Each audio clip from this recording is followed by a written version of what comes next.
Hello दोस्तों, मेरा नाम है यशवंत यादव और आप सभी को नवरात्रि के 8वें दिन की बहुत सारी शुभकामनाएं। माता रानी आप सभी की मनोकामना को पूरी करें। बात करें, हम आपके लिए लेकर आए हैं जियोग्राफी की काफ़ी महत्वपूर्ण क्लास, जो कि भारत की जो जियोग्राफी रहेगी, जो इंडियन जियोग्राफी है उसकी हम क्लास लेंगे। इसमें कुछ कुछ जो महत्वपूर्ण टॉपिक है उस सारे टॉपिकों को हम क्रमवार अध्ययन करेंगे। ठीक है, तो आज की जो पहली टॉपिक है हमारी वो रहेगी अक्षांश और विषुवत रेखा पर, यानी कि लैटिट्यूड और लॉन्गिट्यूड लाइन पर बेस्ड रहेगा क्लास। ठीक है, इस क्लास को देर ना करते हुए शुरू करते हैं। ठीक है, सबसे पहले हम लोग पहुंचते हैं किसकी ओर, भूमध्य रेखा की, यानी कि इक्वेटर लाइन की ओर हम लोग पहुंचते हैं। भूमध्य रेखा क्या होती है? तो वैज्ञानिकों ने क्या कहा था? वैज्ञानिकों ने एक काल्पनिक रेखा मानी, एक इमेजिनरी लाइन मानी पृथ्वी की बीच। क्या मानी? इमेजिनरी लाइन मानी। क्या मानी? इमेजिनरी लाइन मानी, एक काल्पनिक रेखा मानी जो क्या करती थी, पृथ्वी को दो बराबर भागों में बांटती थी। क्या करती थी? पृथ्वी को दो बराबर भागों में बांटती थी। ऊपर का जो भाग कहलाया वो कहलाया उत्तरी, और नीचे का क्या कहलाया? दक्षिणी। ऊपर का उत्तरी कहलाया और नीचे का क्या कहलाया? दक्षिणी। हम क्या जानते हैं, पृथ्वी क्या है? गोले चक्राकार है। तो ये पृथ्वी यानी कि गोले को दो भागों में बांट के, गोले का आधा भाग क्या कहलाता है? गोलार्ध। तो ऊपर का जो भाग कहलाया क्या कहलाया? उत्तरी गोलार्ध, और नीचे का क्या कहलाया? दक्षिणी गोलार्ध। क्या कहलाया? दक्षिणी गोलार्ध। तो हम बोल सकते हैं भूमध्य रेखा क्या करती है, पृथ्वी को उत्तरी गोलार्ध और दक्षिणी गोलार्ध दो भागों में बांटती है, दो बराबर भागों में बांटती है। कौन बांटती है? भूमध्य रेखा। अब इस रेखा का कुछ ना कुछ मान रहा होगा, तो इस रेखा का जो मान था वो था 0 डिग्री अक्षांश रेखा। क्या कहा गया इसको? 0 डिग्री अक्षांश रेखा। तो पूछा जा सकता है कि भूमध्य रेखा का मान कितना होता है, तो 0 डिग्री अक्षांश रेखा। इस रेखा को क्या नाम दिया गया? इस समांतर रेखा को क्या नाम दिया गया? अक्षांश रेखा नाम दिया गया। क्या रेखा नाम दिया गया? अक्षांश रेखा। ये कैसी रेखा है? काल्पनिक रेखा है, वास्तविक रेखा नहीं। इस प्रकार की कोई रेखा वास्तविकता में नहीं है। ठीक है, यानी कि ये जो इक्वेटर लाइन है वो रियल रूप में नहीं है, इसको बस इमेजिनरी रेखा के रूप में जाना जाता है, इमेजिनरी लाइन के रूप में जाना जाता है। ये पृथ्वी को दो बराबर भागों में बांटती है, एक ऊपर का उत्तरी गोलार्ध, नीचे का दक्षिणी गोलार्ध, यानी कि नॉर्थ हेमिस्फीयर और साउथ हेमिस्फीयर में दो बराबर भागों में बांटती है। ठीक है, अगर बात करूं मैं ऊपर की ओर, जब ऊपर की भाग जब यहाँ पर जाता हूँ, उत्तरी गोलार्ध में टॉप की ओर जाता हूँ, ये मेरा कहलाता है उत्तरी ध्रुव। क्या कहलाता है? उत्तरी ध्रुव।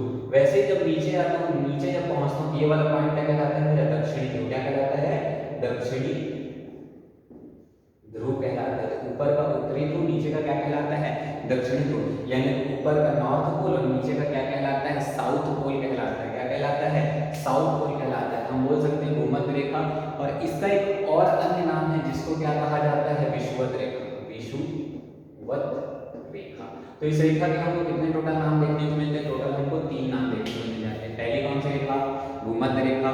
दूसरी कौन सी रेखा? 0 डिग्री अक्षांश रेखा, 0 डिग्री लैटिट्यूड लाइन। और एक क्या कहा जाता है? विषुवत रेखा। तो 3 हमको अलग अलग नाम देखने को मिलते हैं। ये क्या, इसका काम क्या है? पृथ्वी को दो बराबर भागों में इसने बांट दिया। यह एक इमेजिनरी लाइन है, यानी कि काल्पनिक रेखा है। दो भागों में किसमें बांटा? उत्तरी गोलार्ध और दक्षिणी गोलार्ध में, यानी कि नॉर्थ हेमिस्फीयर और साउथ हेमिस्फीयर। ऊपर का जो भाग उत्तरी ध्रुव का जो मेन जो पॉइंट वाला जो भाग होगा वो क्या कहलाता है? नॉर्थ पोल।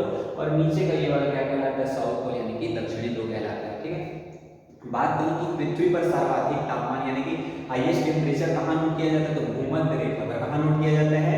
भूमध्य रेखा पर हाईएस्ट टेम्परेचर नोट किया जाता है। क्यों किया जाता है? क्योंकि जो सूर्य होता है, जो हमारा सन होता है, उसका जो प्रकाश है वो डायरेक्ट किसमें पड़ता है? भूमध्य रेखा पर, यानी कि लंबवत रूप से पड़ता है, जिसके कारण क्या होता है?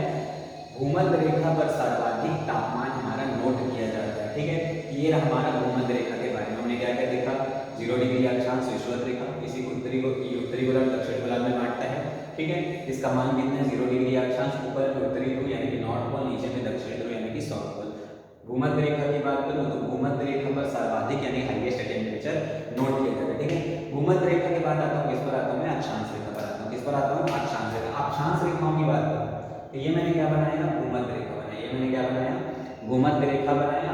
और भूमध्य रेखा के समानांतर, भूमध्य रेखा के समांतर ही क्या किया गया? तो भूमध्य रेखा के क्या किया गया? समांतर।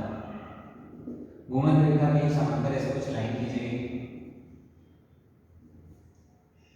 ऊपर लाइन खींचेंगे, नीचे लाइन खींचेंगे। ठीक है, तो ऊपर खींचे गया 1 2 3 ऐसे जाते जाते टोटल यहाँ पर जब पहुंचा तो यहाँ पर खींचा गया 90 और जब नीचे की ओर आया तो 1 2 3 पहुंचते पहुंचते जब ध्रुव के पास पहुंचा यहाँ कितना आ गया 90, यानी उत्तरी ध्रुव तक जाने तक 90 और नीचे ध्रुव दक्षिणी ध्रुव तक आने तक कितना 90। तो मैं बोल सकता हूँ कि लैटिट्यूड लाइन जो होती है वो क्या होती है, अक्षांश रेखा क्या होती है, भूमध्य रेखा के समांतर, यानी कि पैरेलल जो लाइन खींची जाती है किसके समांतर, जो इक्वेटर के समांतर, यानी कि इक्वेटर के पैरेलल जो लाइंस खींची जाती है, जो रेखा खींची जाती है भूमध्य रेखा के समांतर, उन रेखाओं को कौन सी रेखा कहते हैं, अक्षांश रेखा कहते हैं। कौन सी रेखा कहते हैं, अक्षांश रेखा कहते हैं। अक्षांश रेखा की अगर मैं बात करूं, किसकी बात करूं, अक्षांश रेखा की, तो अक्षांश रेखा का अगर मैं पूछूं कुल अक्षांश का संख्या कितनी है, कुल अक्षांश कितना होता है, टोटल अक्षांश, टोटल लैटिट्यूड लाइंस कितने होते हैं, देखो मैंने 1 से लेकर 90 तक है ऊपर की ओर, और फिर यहाँ पर 0, ठीक है, और यहाँ 1 से लेकर कहाँ तक आया, 90 तक आया, तो 90 और 90 कितना हो गया, 180 प्लस ये 0 भी तो क्या है, एक लाइन है, 0 भी क्या है, 0 भी मेरे एक लाइन है, तो 0 वाले लाइन को मैं मिला दूंगा भूमध्य रेखा, तो कुल मिलाकर अक्षांश की संख्या कितनी हो जाती है, 181। तो हम बोल सकते हैं कुल अक्षांश कितना है, तो कुल अक्षांश कितना, 181 कितना होता है, 181 होता है, ठीक है, क्या होता है, 181 होता है। अगर बात करूं इसमें अक्षांश रेखा में, तो अक्षांश रेखा में मुझे पहले लाइन से दूसरे लाइन तक जाने में, कहां से, पहले लाइन से दूसरे पे, पहला लाइन है, पहला लाइन से अगर मैं दूसरे लाइन तक जाऊंगा तो कुल मिलाकर मुझको 111 किलोमीटर चलना पड़ेगा। कितना किलोमीटर चलना पड़ेगा, 111 किलोमीटर चलना पड़ेगा। मैं बोल सकता हूं कि एक अक्षांश से दूसरे अक्षांश जाने में, यानी कि एक लैटिट्यूड लाइन से दूसरे लैटिट्यूड लाइन जाने में कितने किलोमीटर चलना पड़ेगा मुझे, 111 किलोमीटर। वैसे अगर मैं सेकेंड लाइन से थर्ड लाइन में जाऊंगा तो भी 111 किलोमीटर, थर्ड से फोर्थ में जाऊंगा तो भी 111 किलोमीटर। तो मैं बोल सकता हूँ कि एक अक्षांश से दूसरे अक्षांश जाने में कितना किलोमीटर चलना पड़ता है, 111 किलोमीटर चलना पड़ता है, ठीक है। अक्षांश रेखा में और क्या पढ़ सकते हैं, देखो अक्षांश रेखा जैसे ऊपर जाते जाते हैं, यानी कि बोल सकता हूँ कि अक्षांश रेखा में जैसे जैसे हम लोग ऊपर बढ़ते हुए जाते हैं 0 से लेकर, इसका जो व्यास होता है, व्यास क्या होता है, कम होते जाता है। व्यास क्या होने लग जाता है, कम होने लग जाता है, डायमीटर क्या होने लग जाता है, कम होने लग जाता है, ठीक है। और वैसे ही नीचे भी आते हैं तो नीचे की ओर भी जाने पर जब यहाँ पर पहुँचते हैं तो भी इसका व्यास क्या होने लग जाता है, कम होने लग जाता है, ठीक है। मैं बोल सकता हूँ कि अक्षांश रेखा का व्यास सबसे कम कहाँ होता है, तो कहाँ पर होता है, ध्रुवों पर। ध्रुव पर जब ये पहुँचता है तो बिंदु के समान हो जाता है। वैसे ही जब नीचे आता है तो नीचे भी आता है तो क्या हो जाता है, बिंदु के समान हो जाता है, ठीक है। तो यहाँ पर इसका व्यास क्या हो जाता है, काफी कम हो जाता है, क्या हो जाता है, काफी कम हो जाता है, ठीक है। ये है किसके बारे में, अक्षांश रेखाओं के बारे में, ठीक है। ये किसके बारे में हमने देखा, अक्षांश रेखाओं के बारे में। आगे बात करो किसके बारे में, कर्क रेखा। किसके बारे में बात करूं मैं, कर्क रेखा को। तो हमने यहाँ से क्या खींचा, हमने यहाँ से खींचा भूमध्य रेखा। कौन सी रेखा खींची हमने, भूमध्य रेखा। कौन सी रेखा हमने खींची, भूमध्य रेखा। भूमध्य रेखा से मैंने समांतर में क्या क्या खींचा, समांतर में मैंने पहला लाइन खींचा, फिर दूसरा लाइन खींचा, फिर तीसरा लाइन। इसी कर्क रेखा को हम लोग क्या कहते हैं, ट्रॉपिक ऑफ कैंसर। जब खींचते खींचते जब मैं कहाँ पहुंचा, 23वीं लाइन और 24वीं लाइन, यानी 23 और 24 के जब मैं बीच में पहुंचा, सेंटर में पहुंचा, तो यहाँ से एक लाइन गई, यहाँ से क्या गई, एक लाइन गई, दोनों के बीच से एक लाइन गई, दोनों के बीच से एक लाइन गई, 23 और 24 से 20 से एक लाइन गई, जिसको हम लोग कहते हैं 20 हाफ, यानी कि 23.5 और इसका नाम क्या है, किस गोलार्ध में, यानी किस हेमिस्फीयर में है, नॉर्थ हेमिस्फीयर में। तो इसको कहा जाता है 23.5 अंश उत्तरी अक्षांश। क्या कहा जाता है इसको, 23.5 अंश उत्तरी अक्षांश। क्या कहा जाता है, 23.5 अंश उत्तरी अक्षांश कहा जाता है, यानी कि नॉर्थ लैटिट्यूड। क्या कहा जाता है, नॉर्थ लैटिट्यूड। तो मैं बोल सकता हूं कि कर्क रेखा का मान कितना होता है, तो 23.5 अंश उत्तरी अक्षांश, या इसी को कहा जाता है 23.5 अंश नॉर्थ लैटिट्यूड लाइन कहा जाता है, ठीक है। आगे बात करूं, ये तो मैंने ऊपर की ओर 23.5 में खींचा। जब वैसे ही मैं 1 2 3 4 करते जब 23 और 24 के बीच में जब इधर आता हूँ तो दोनों के बीच से एक फिर से एक रेखा जाती है। ये मैं ऊपर की ओर गया, यानी कि उत्तरी गोलार्ध में गया। वैसे जब मैं दक्षिणी गोलार्ध में आता हूँ, इधर आता हूँ दक्षिणी गोलार्ध, यानी कि साउथ हेमिस्फीयर की तरफ जब मैं आता हूँ, तो 23 और 24 के बीच यहाँ पे मुझे क्या मिलता है, 23.5 अंश। क्या मिलता है, 23.5 अंश दक्षिणी अक्षांश। क्या मिलता है, दक्षिणी अक्षांश, जिसको हम लोग क्या कहते हैं, साउथ लॉन्गिट्यूड कहते हैं। साउथ क्या कहते हैं, लॉन्गिट्यूड कहते हैं, सॉरी लैटिट्यूड कहते हैं, साउथ लैटिट्यूड कहते हैं। और इस रेखा का जो नाम पड़ जाता है वो क्या पड़ जाता मकर रेखा, जिसको हम लोग क्या कहते हैं, ट्रॉपिक ऑफ कैप्रिकॉर्न, ठीक है, ट्रॉपिक ऑफ कैप्रिकॉर्न कहा जाता है, ठीक है। तो ये कौन सी रेखा हमारी, मकर रेखा। मकर रेखा कितना है 23.5 अंश, लेकिन इसमें क्या रहता है, दक्षिणी अक्षांश, क्या रहता है, दक्षिणी अक्षांश। दक्षिणी अक्षांश क्यों कहते हैं, क्योंकि ये दक्षिणी गोलार्ध है, ठीक है। और कर्क रेखा उत्तरी अक्षांश इसलिए कहा जाता है क्योंकि वो उत्तरी गोलार्ध में, हम बोल सकते हैं 23.5 अंश उत्तरी अक्षांश, और जो कि इसमें है उत्तर में, इसको कौन सी रेखा कहते हैं, कर्क रेखा कहते हैं। वैसे ही 23.5 अंश दक्षिणी अक्षांश को क्या नाम से जाना जाता है, मकर रेखा, ट्रॉपिक ऑफ कैप्रिकॉर्न कहा जाता है, ठीक है। बात करें इसके बारे में, कर्क रेखा और मकर रेखा के बारे में, हम लोग कर्क रेखा के बारे में जानते हैं क्या, क्योंकि ये भारत से गुजरता है, कहां से गुजरता है, हमारे इंडिया से गुजरता है, ठीक है। बात करो भारत से, किससे गुजरता है, हमारे भारत से गुजरता है, ठीक है, किससे गुजरता है, हमारे भारत से गुजरता है। तो भारत से बात करो, भारत के कितने राज्यों से गुजरता है, तो भारत के 8 राज्यों से गुजरता है। कितने राज्यों से गुजरता है, 8 राज्यों से गुजरता है। कितने राज्यों से गुजरता है, 8 राज्यों से गुजरता है। 8 राज्यों में कौन कौन सा आ जाता है, हमारा गुजरात। गुजरात के बाद दूसरा हमारा कौन सा आ जाता है, हमारा राजस्थान। राजस्थान के बाद आता है हमारा कौन सा, मध्य प्रदेश, ठीक है। मध्य प्रदेश के बाद हमारा जो छत्तीसगढ़ है, यानी कि हमरो राज्य से गुजरते, ठीक है। तो छत्तीसगढ़ आ गया, छत्तीसगढ़ के बाद आगे कौन सा आता है, हमारा झारखंड। झारखंड के बाद पश्चिम बंगाल, पश्चिम बंगाल, और पश्चिम बंगाल के बाद बात करूँ ना, पश्चिम बंगाल के बाद मुझे दिखता है त्रिपुरा, और त्रिपुरा के बाद दिखता है मिजोरम। त्रिपुरा के बाद क्या दिखता है, मिजोरम। तो कुल मिलाकर के 8 राज्य मुझे यहाँ से दिखाई देते हैं, गुजरात, राजस्थान, मध्य प्रदेश, छत्तीसगढ़, झारखंड, पश्चिम बंगाल और त्रिपुरा और मिजोरम। कुल मिलाकर के 8 राज्य, गुजरात, राजस्थान, मध्य प्रदेश, हमारा छत्तीसगढ़, झारखंड, पश्चिम बंगाल और त्रिपुरा और मिजोरम। तो ये कुल मिलाकर के 8 राज्य मुझे दिखाई देते हैं। डायरेक्ट पेपर पूछता है कि कर्क रेखा का मान कितना होता है, तो 23.5 अंश उत्तरी अक्षांश याद रखना, क्योंकि पेपर में इसको दक्षिणी अक्षांश कर देता है, लेकिन कितना है, उत्तरी अक्षांश में, ठीक है, याद रखना। वैसे ही मकर रेखा में क्या हो जाएगा, दक्षिणी अक्षांश आ जाएगा, क्या जाएगा, दक्षिणी अक्षांश, वो भी साबित है। या तो 23/1/2 लिखा रहता है, या क्या लिखा रहता है, 23/30 लिखा रहता है, 23 डिग्री 30 मिनट उत्तरी अक्षांश, 23 डिग्री 30 मिनट उत्तरी अक्षांश लिखा रहता है, ठीक है। वैसे इसको नीचे में सेम ये क्या लिखा रहता है, 23 अंश 30 मिनट दक्षिणी अक्षांश, ठीक है। तो ये हमने किसके बारे में देखा, कर्क रेखा 23.5 अंश उत्तरी अक्षांश, नीचे मकर रेखा 23.5 अंश दक्षिणी अक्षांश, 8 राज्यों से गुजरता है भारत के, गुजरात, राजस्थान, मध्य प्रदेश, छत्तीसगढ़, झारखंड, वेस्ट बंगाल, त्रिपुरा और मिजोरम से गुजरता है। नीचे कर्क रेखा की बात करो, कर्क रेखा 23.5 अंश दक्षिणी अक्षांश, ठीक है। अब बात करूं भारत के देशांतर रेखा के बारे में, सबसे पहले इसके बारे में बात करूं, देशांतर रेखा या लॉन्गिट्यूड लाइन के बारे में बात करूं। तो जैसे हमने भूमध्य रेखा बनाया था, वैसे ही हम क्या करेंगे, यहाँ से एक लाइन खींचेंगे। अब ये भी क्या कर रहा है, पृथ्वी को 2 भागों में यानी कि 2 गोलार्धों में विभाजित कर रहे हैं। एक हमारा कहलाता है पूर्वी गोलार्ध, पूर्वी गोलार्ध, और एक किसमें बांट रहे हैं, पश्चिमी गोलार्ध। एक पूर्वी गोलार्ध और एक कौन सा गोलार्ध, हमारा पश्चिमी गोलार्ध। इसकी बात करूं, ये जो होता है इसको 0 डिग्री देशांतर कहते हैं, इसको क्या कहते हैं, 0 डिग्री देशांतर कहते हैं। 0 डिग्री क्या कहते हैं, इसको देशांतर। इसी का एक नाम मतलब है कि हमारा GMT, जिसको हम लोग कहते हैं ग्रीनविच मीन टाइम, या इसी को कहा जाता है मानक समय रेखा। तो मानक समय रेखा के द्वारा क्या किया जाता है, समय का निर्धारण किया जाता है। किसका निर्धारण किया जाता है, समय का, वो भी देखते हैं। तो 0 डिग्री देशांतर क्या करता है, 2 भागों में विभाजित, एक पूर्वी गोलार्ध, एक पश्चिमी गोलार्ध, यानी कि ईस्ट हेमिस्फीयर और वेस्ट हेमिस्फीयर, ठीक है। ईस्ट हेमिस्फीयर और वेस्ट हेमिस्फीयर में क्या करता है, 2 भागों में ये क्या कर देता है, विभाजित कर देता है। इस रेखा का क्या नाम दिया गया है, इस रेखा का क्या नाम दिया है, देशांतर रेखा। क्या नाम दिया है, देशांतर रेखा, यानी कि लॉन्गिट्यूड लाइन। क्या नाम दिया इसका, लॉन्गिट्यूड लाइन, ट्यूब लाइन इसका मैंने नाम दिया है।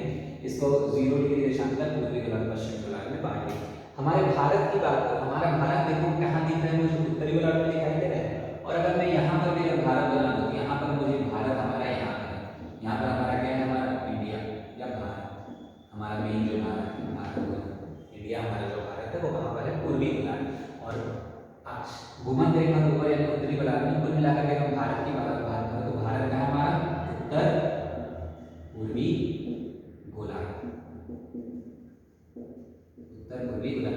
इसीलिए हम जब भी अक्षांश रेखा की बात करेंगे तो अक्षांश रेखा में जब भी भारत की बात होगी उसमें उत्तर शब्द जुड़ा रहा होगा। क्या शब्द जुड़ा रहेगा? उत्तर शब्द। जैसे कि कर्क रेखा 23.5 उत्तरी अक्षांश। ठीक है, मैं बात करूँ किसका, हमारा मान लो इंदिरा कौल की बात हम आगे पढ़ेंगे जब अगली क्लास में। तो इंदिरा कौल में क्या रहेगा? 37 डिग्री 6 मिनट उत्तरी अक्षांश। क्या रहेगा? उत्तरी अक्षांश। ठीक है, वो किसका? इंदिरा कौल का। नीचे कैप टेम्पोरियल का पढ़ेंगे तो 8 डिग्री 4 मिनट उत्तरी अक्षांश पढ़ेंगे। ठीक है, तो जब भी अक्षांश रेखा की बात होगी और भारत की बात होगी तब उसमें उत्तर जुड़ा रहेगा। वैसे ही सेम अगर मैं देशांतर की बात करूं तो देशांतर रेखा में जब भी भारत की बात होगी तो उसमें कौन सा शब्द जुड़ा रहेगा? पूर्वी देशांतर। क्यों जुड़ा रहता है? क्योंकि भारत उत्तर पूर्वी गोलार्ध में आता है। किस गोलार्ध में आता है? उत्तर पूर्वी। ठीक है, अब देशांतर रेखाओं की बात करें, देशांतर रेखा की जो संख्या है ये क्या करती है? देखो, उत्तरी गोलार्ध को दक्षिणी गोलार्ध से मिलाते, देखो ये मिलाते हुए ये इसका चित्र बन जाता है। ठीक है, ये हमारे देशांतर है। ये भी काल्पनिक रेखा है जैसे, ठीक है, देखो ये क्या कर रहे हैं?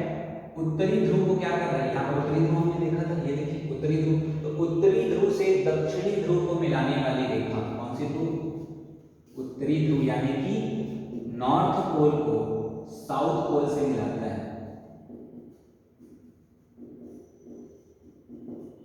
तो नॉर्थ पोल को किससे मिला रहा है? साउथ पोल से मिलाने वाली जो रेखा है, देखो नॉर्थ पोल और ये कौन सा बार? South pole.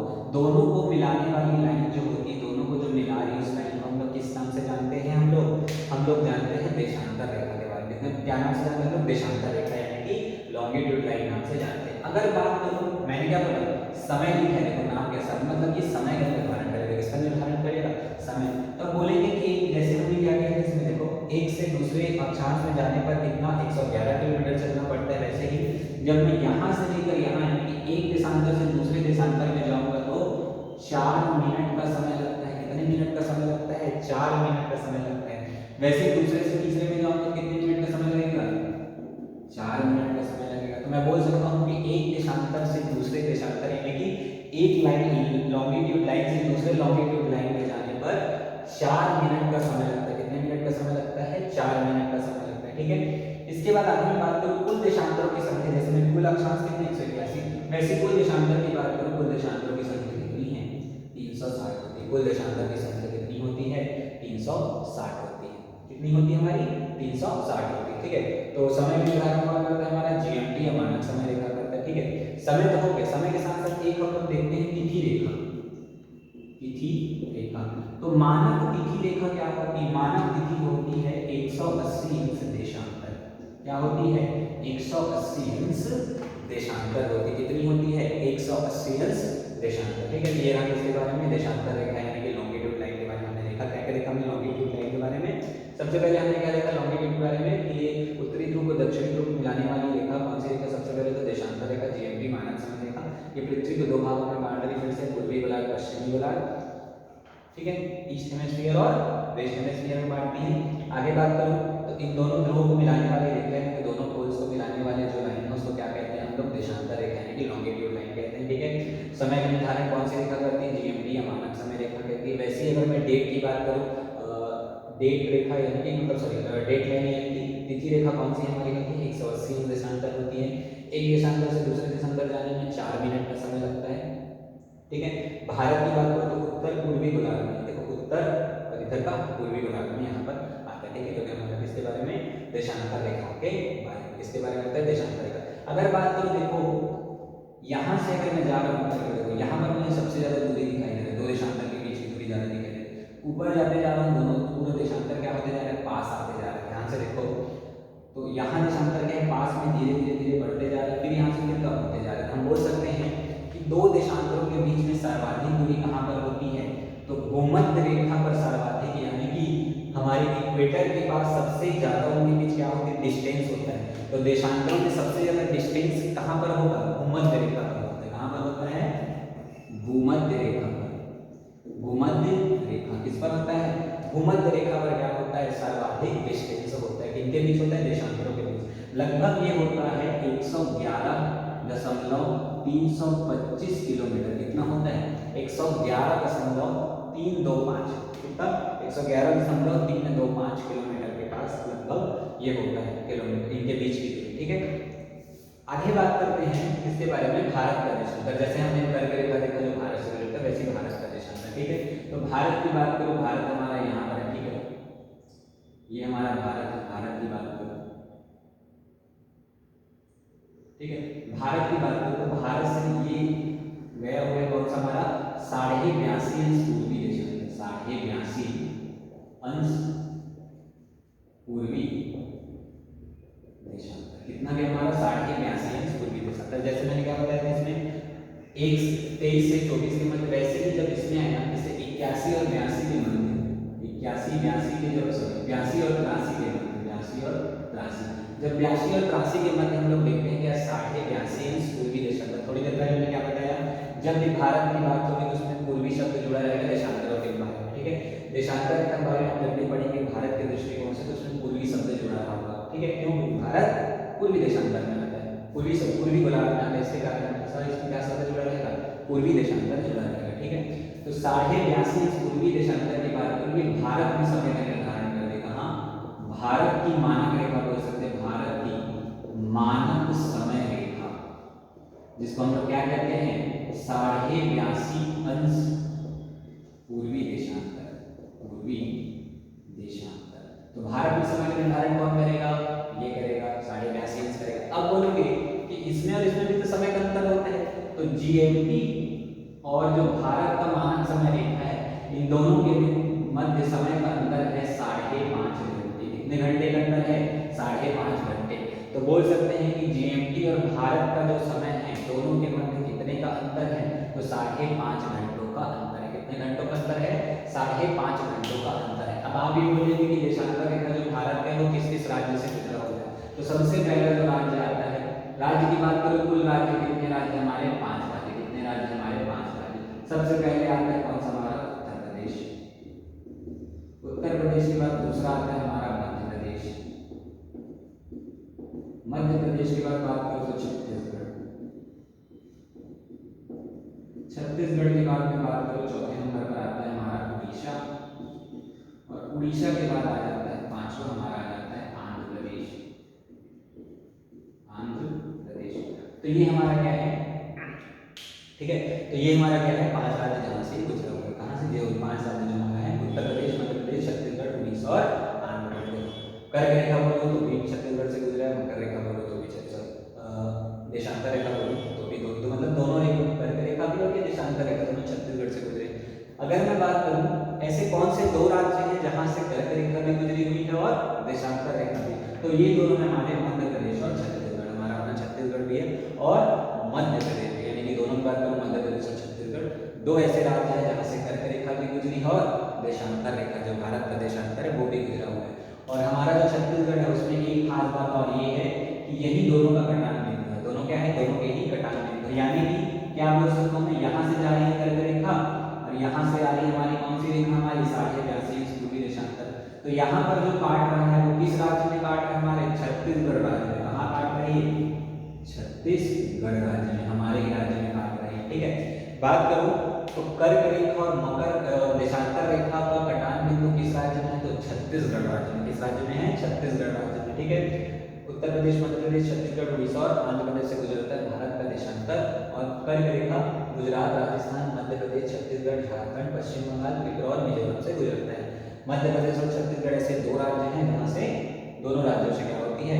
हमारी जो कर्क रेखा और देशांतर रेखा दोनों गुजरती है। और छत्तीसगढ़ में इसका क्या है? कटान बिंदु, दोनों रेखाएं एक दूसरे को आपस में काटती हैं। ठीक है, तो आज की क्लास यहाँ तक। अब आगे बढ़ेंगे, कल की क्लास में देखेंगे इसके आगे का पार्ट, भारत की स्थिति क्या है, भारत कैसा है हमारा। ठीक है, और उसके बाद धीरे धीरे जितने भी टॉपिक जो महत्वपूर्ण जो टॉपिक है जैसे द्वीप हो गए, ठीक है, भारत की जो सीमाएं हैं, भारत की सीमा को देख लेंगे, वो आगे की क्लास में देखेंगे। ठीक है, तो मेरे हिसाब से आपका ये जो क्लास है काफ़ी महत्वपूर्ण क्लास हो सकता है आप लोगों के लिए। एक बार इसका ऑब्जेक्टिव की क्लास हम ले आएंगे कि कैसे इसके क्वेश्चंस आते हैं, जितना हमने पढ़ा उसके ऊपर ऑब्जेक्टिव की क्लासेस पूरी तरीके से लेंगे। ठीक है, तो आज की क्लास यहीं ओवर करते हैं, बाकी मिलते हैं आगे क्लास में। धन्यवाद।